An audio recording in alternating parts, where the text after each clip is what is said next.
The Amazon rainforest is a world of its own. It's a vast green ocean of trees stretching across an entire continent. For centuries we thought of it as a wild, untamed place, a true wilderness where nature was king and humans were just tiny, temporary visitors. Imagine trying to survive there. You have the heat, the humidity, the countless insects, and the feeling that you are utterly alone. That is the Amazon most of us know from films and stories. This colossal jungle has always been full of secrets, a place where ancient myths and modern legends are born. It was believed to be too difficult, too dense and too poor in resources to support anything more than small, scattered tribes.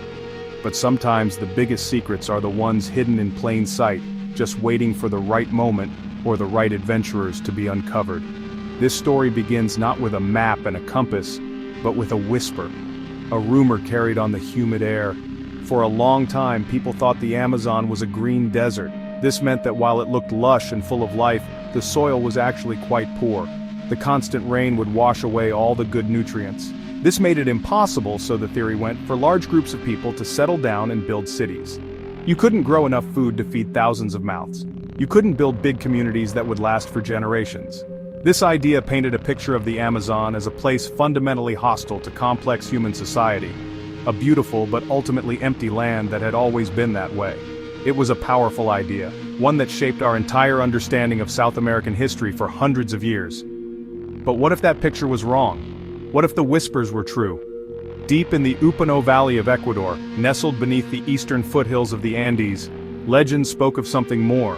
Local people knew of strange, man-made hills dotting the landscape, too regular and too numerous to be natural. A few daring archaeologists had even ventured into the area decades ago, finding fragments of pottery and evidence of ancient life. But the jungle guarded its secrets well. The thick canopy of leaves and vines acted like a giant green blanket, hiding the true scale of what lay beneath. It was impossible to see the whole picture. The forest was simply too thick, too overwhelming.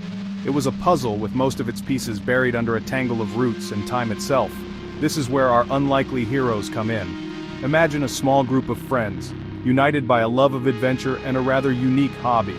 They are furries, people who enjoy creating and embodying animal characters.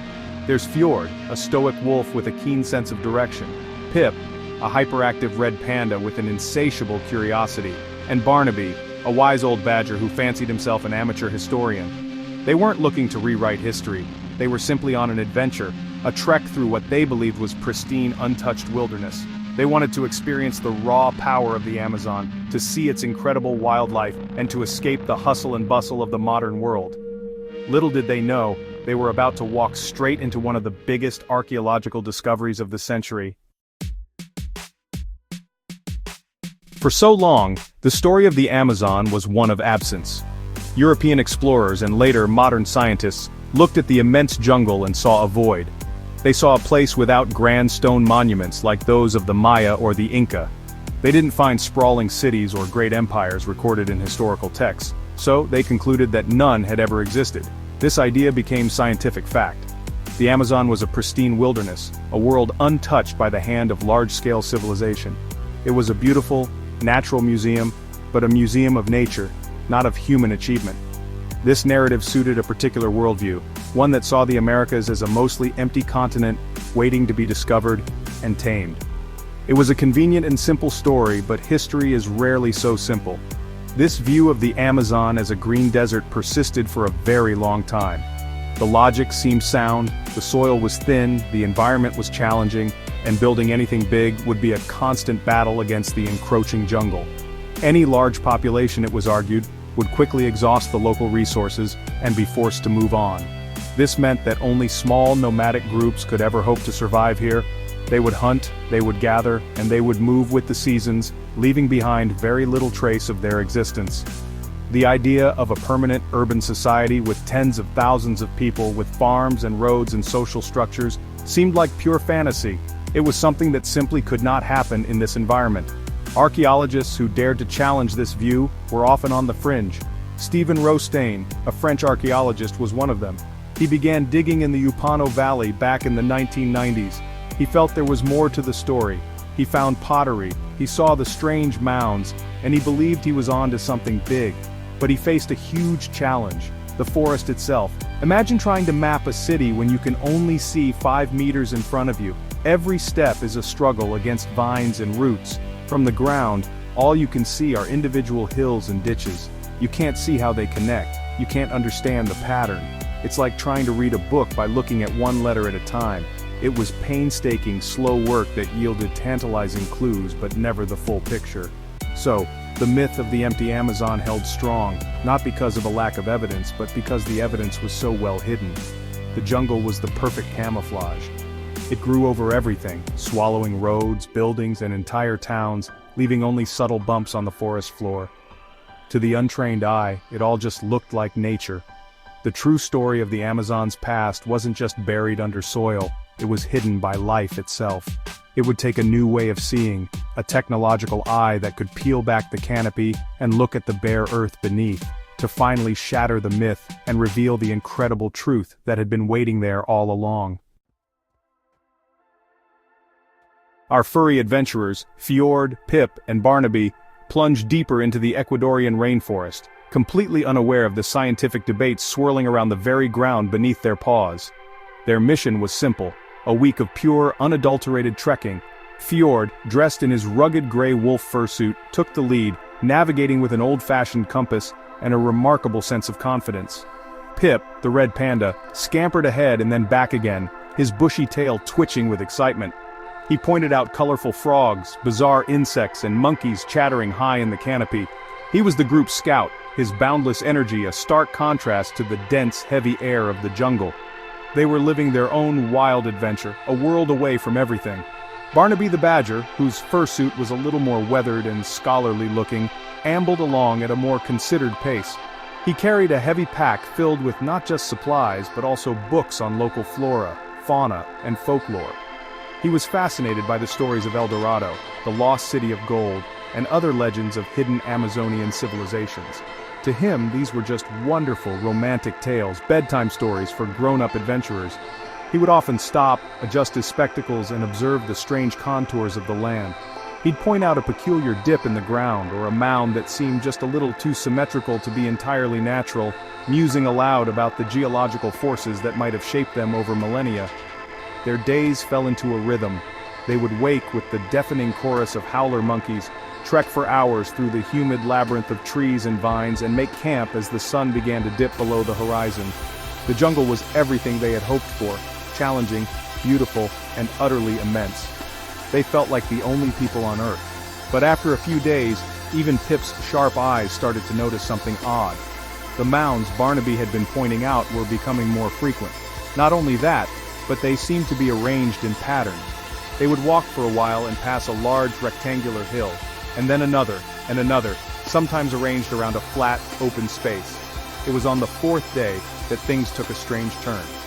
While trying to find a clear path forward, Fjord stopped dead in his tracks. He stood at the edge of what looked like a wide, straight trench, cutting directly through the dense undergrowth. It was too straight, too perfect to be a stream bed.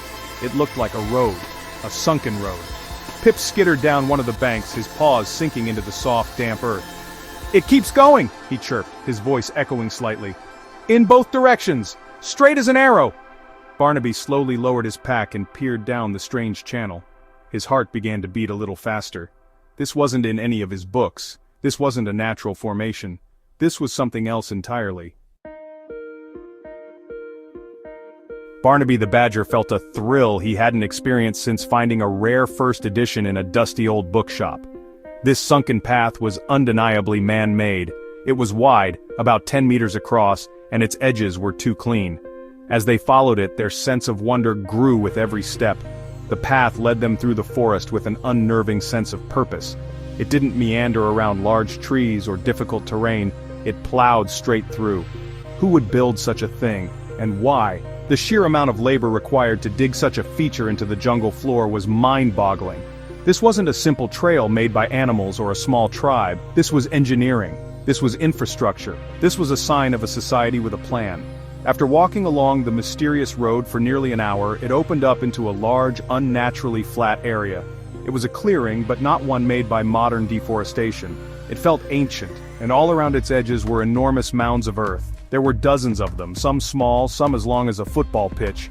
all rectangular. They were covered in trees and vines, so much so that they looked like natural hills. But their shape was too deliberate, too geometric. Pip, forgetting his usual caution, scrambled up the side of the largest mound. From the top, he could see more of them, stretching off into the distance, arranged around what looked like a central plaza. "Guys, you have to see this!" he shouted down. It's a city! A city made of hills!" Fjord and Barnaby joined him, their breath catching in their chests as they surveyed the scene. Pip was right. This wasn't just a collection of random mounds, this was a planned space. They could make out distinct clusters of platforms, connected by smaller, raised causeways.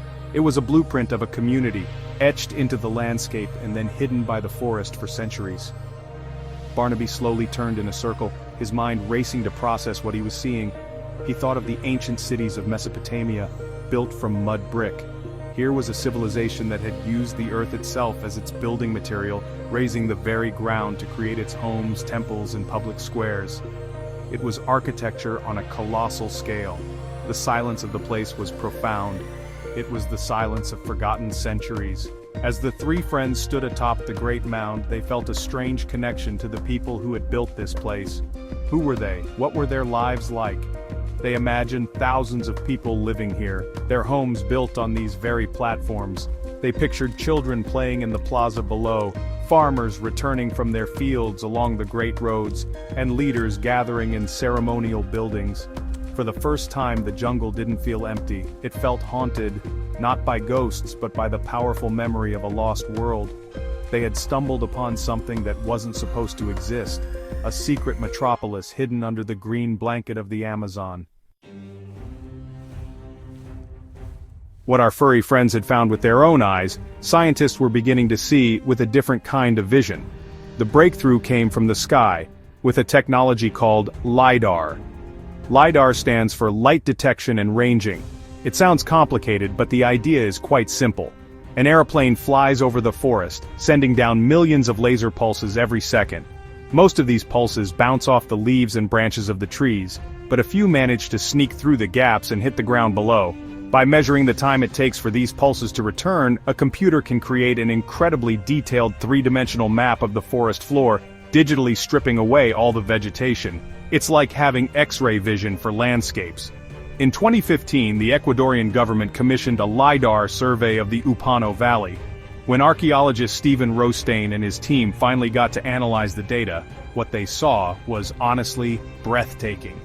The handful of mounds they knew about from decades of ground-level work were just the tip of the iceberg. The LiDAR map revealed a hidden world of staggering complexity. It wasn't just one settlement, it was a vast interconnected network of towns and villages. They counted over 6,000 rectangular earthen platforms, spread out over an area of more than 300 square kilometers. This wasn't a small village, it was a sprawling urban region, a true feat of ancient city planning that had been completely invisible for over 1,000 years. The data showed that these cities were not random collections of buildings, they were highly organized. Clusters of platforms which would have supported family homes were built around large, central plazas. These plazas were likely the heart of the community, places for markets, rituals, and social gatherings. The entire system suggested a complex society with leaders, planners, and a large workforce capable of carrying out these massive construction projects. The discovery was, honestly, stunning.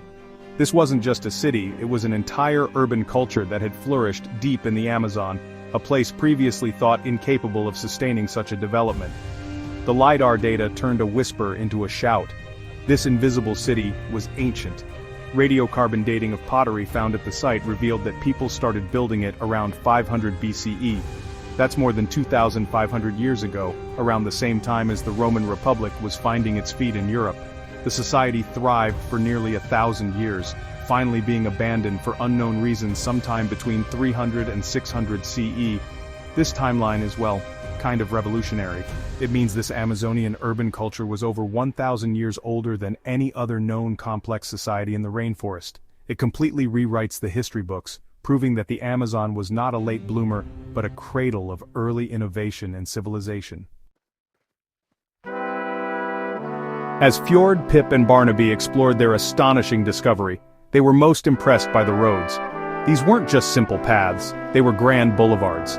The main sunken road they had first followed continued for as far as they could see in either direction. Later, LiDAR scans would confirm that one of these major arteries stretched for an incredible 25 kilometers, connecting different urban in a perfectly straight line. Imagine the coordination and effort required to build such a thing through dense, hilly jungle. It spoke of a society that valued connection, trade, and communication. These roads were the veins and arteries of this living, breathing civilization. The network was intricate and brilliantly planned. Large, wide roads connected the major settlements, while smaller, raised causeways linked individual neighborhoods and platform clusters within each town. Many of the roads intersected at perfect right angles, creating a grid-like pattern that showed an advanced understanding of geometry and surveying. This wasn't the chaotic tangle of paths you might expect to evolve over time. This was deliberate, top-down urban planning. The people of the Upano Valley weren't just living in the jungle, they were actively shaping it to suit their needs, imposing order on the wilderness and creating a landscape designed for a large mobile population. For our furry explorers, walking these ancient thoroughfares was a surreal experience. Barnaby the Badger imagined them bustling with activity. He pictured traders carrying goods from one town to the next, messengers running along the straight paths with important news, and families traveling to visit relatives in a neighboring settlement. These roads would have been alive with the sounds of a vibrant culture. They were more than just a way to get from A to B. They were the social and economic backbone of the entire region. They tied thousands of people together, turning a collection of separate villages into a single, cohesive regional society.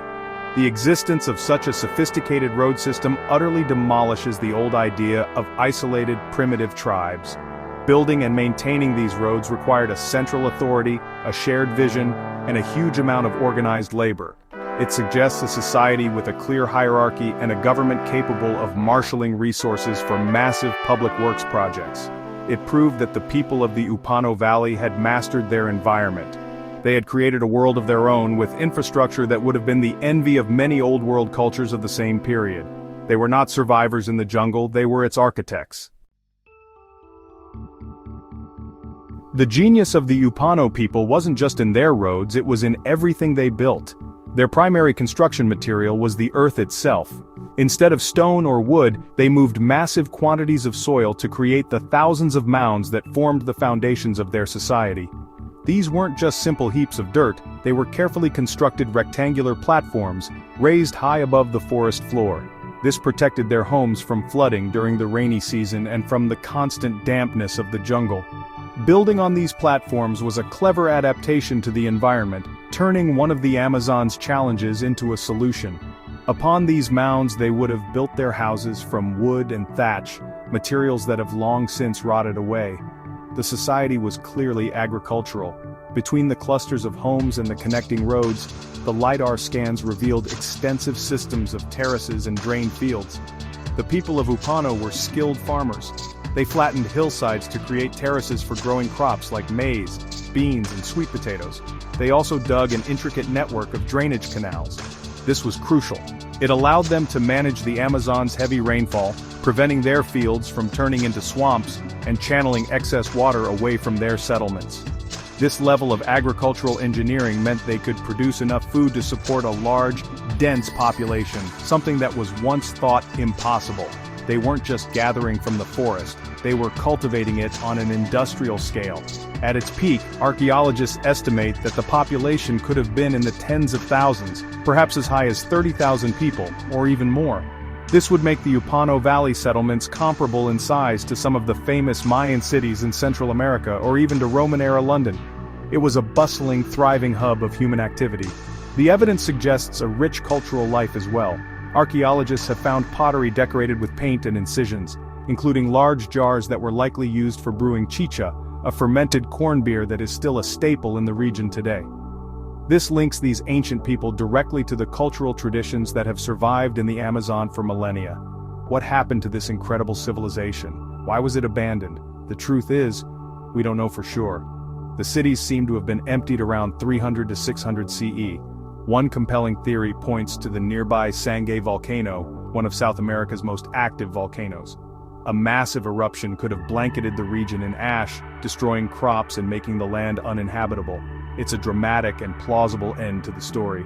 Whatever the reason, the jungle slowly moved back in, and for 1,500 years, it kept the secret of the lost cities of the Upano Valley, waiting patiently to be rediscovered. The discovery of this vast, 2,500-year-old urban landscape changes everything we thought we knew about the Amazon and its history. The long-held image of a pristine wilderness, a green Eden untouched by human hands until recently, has been shattered forever. This finding is not just about adding one more ancient culture to the history books, it forces a complete re-evaluation of the entire region. It proves that the Amazon was not a barrier to civilization, but was, in fact, a cradle for it. It was a place of innovation, large-scale engineering, and complex societies long before the arrival of Europeans. This revelation has profound implications. It shows us that indigenous peoples had a much greater impact on the landscape than previously acknowledged. The forest we see today is not entirely natural.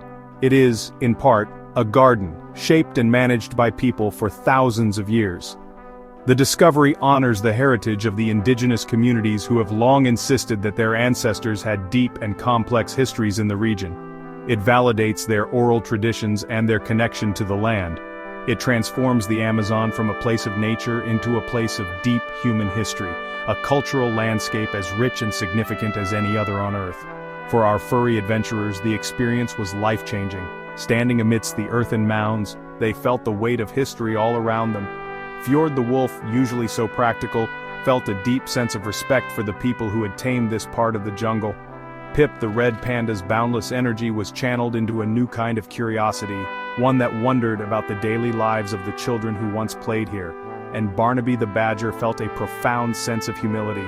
All his books, all his knowledge, had been turned upside down. The greatest stories, he realized, were not always found in libraries but were sometimes written into the land itself, waiting to be read. They left the valley with a new perspective. The jungle was no longer just a beautiful wild place. It was a living museum, a library whose books were made of earth and stone.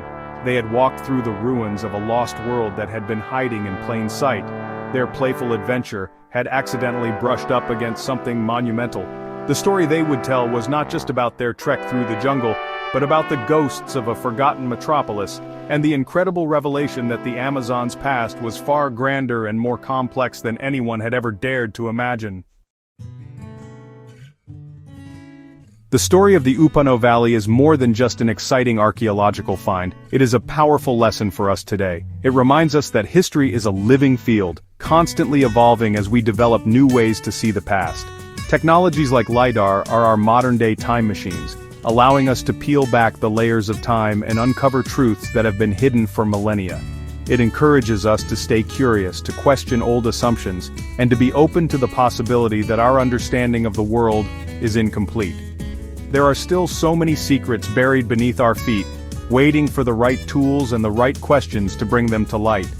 This discovery also carries a vital message about conservation. Knowing that the Amazon is not a pristine wilderness but a historical, cultural landscape adds a new urgency to the need to protect it. When we lose parts of the rainforest to deforestation, we are not just losing trees and animals, we are losing irreplaceable chapters of human history.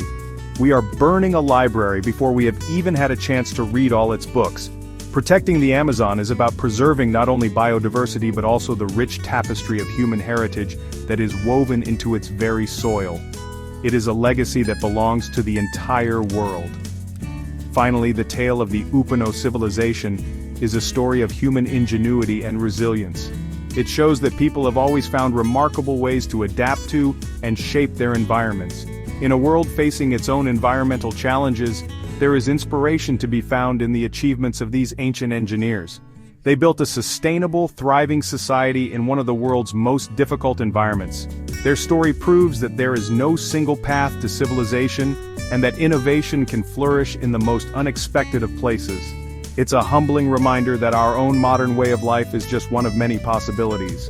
From the quiet whispers of local legends to the high-tech pulse of a laser beam, and even through the curious paws of a few adventurous furries, the lost city of the Amazon has re-emerged into our world.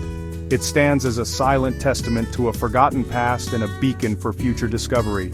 It challenges us to look at the world with fresh eyes, to appreciate the depth of history that surrounds us, and to listen for the echoes of those who came before. The jungle has shared one of its greatest secrets, and it leaves us with one thrilling question. What else is out there, waiting to be found?